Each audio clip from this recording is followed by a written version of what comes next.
एक बार की बात है, पहाड़ियों और कलकल करती नदियों के बीच बसे एक छोटे से गांव में लिली नाम की एक जिज्ञासु छोटी लड़की रहती थी।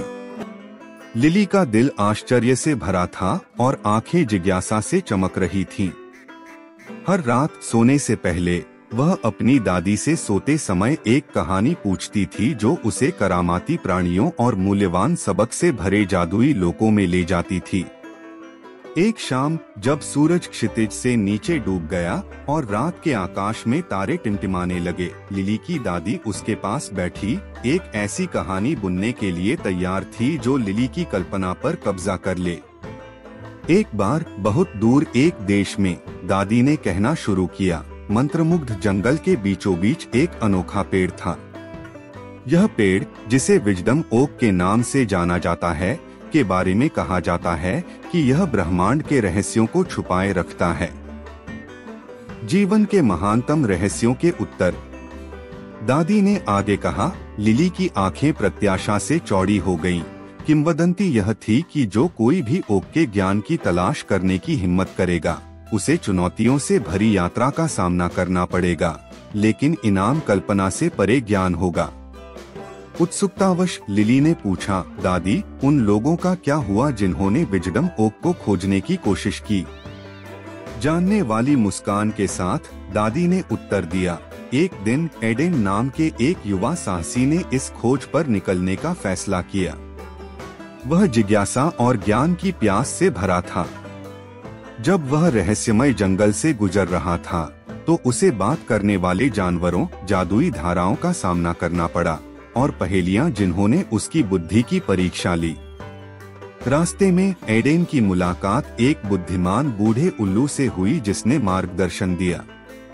उल्लू बोला, विजडम ओक के रहस्यों को खोलने के लिए व्यक्ति को पहले धैर्य, दयालुता और विनम्रता के महत्व को समझना होगा। ये गुण आपके साथी होंगे यह खोज।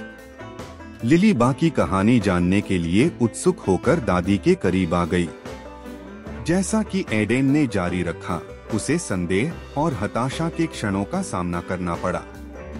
ऐसा लग रहा था कि जंगल उसके साथ चालाकी कर रहा है और विजडम ओक का रास्ता हमेशा स्पष्ट नहीं था।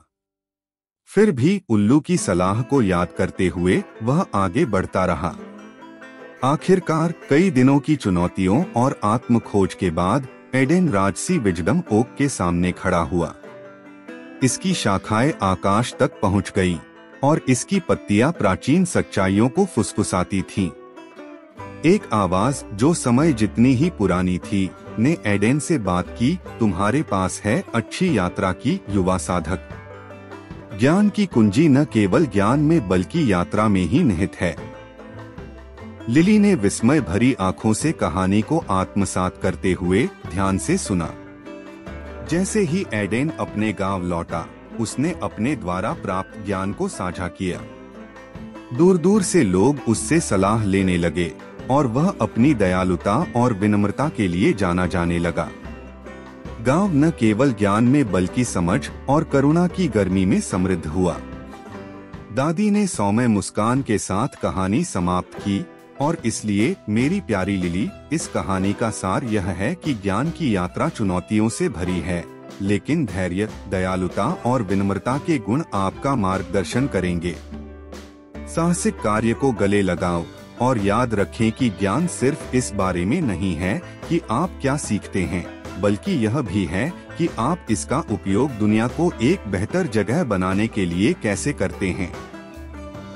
लिली ने आश्चर्य और दादी की बुद्धिमत्ता की गर्माहट से भरकर अपनी आंखें बंद कर लीं। जैसे ही रात ने गांव को अपने आगोश में ले लिया, जादुई जंगलों और बुद्धिमान पुराने पेड़ों के सपने उसकी कल्पना में नाचने लगे, जिससे उसका दिल जिज्ञासा से भर गया और अपने स्वयं के साहसिक कार्य शुरू करने की इच्छा हुई। और इस तरह रात खुल गई, कहानियों, नैतिकता और सोते समय की कहानियों के जादू से बुनी गई एक टेपेस्ट्री।